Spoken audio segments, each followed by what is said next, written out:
চলমান বন্যার কারণে দেশের দক্ষিণ পূর্বাঞ্চলের ৯ জেলার মোট ৯,২৮,০০০ গ্রাহক বিদ্যুৎ বিচ্ছিন্ন অবস্থায় আছেন।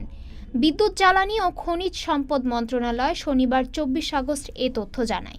মন্ত্রণালয় আরও জানায়, বন্যায় সবচেয়ে বেশি ক্ষতিগ্রস্ত জেলা ফেনীর মোট ১৭টি সাবস্টেশনের সবগুলোই বন্ধ করে দেওয়া হয়েছে, যার ফলে সেখানকার ৪,৪১,০০০ গ্রাহক বিদ্যুৎবিহীন হয়ে পড়েছেন। ক্ষতিগ্রস্ত জেলার মধ্যে আরও রয়েছে চাঁদপুর, নোয়াখালী, লক্ষ্মীপুর, চট্টগ্রাম, কুমিল্লা, কক্সবাজার, মৌলভীবাজার ও ব্রাহ্মণবাড়িয়া। এসব জেলাগুলোতে কোনো সাবস্টেশন বন্ধ করা হলেও ৯০৫টি ফিডারের মধ্যে ১০৭টি অফলাইনে নেওয়া হয়েছে।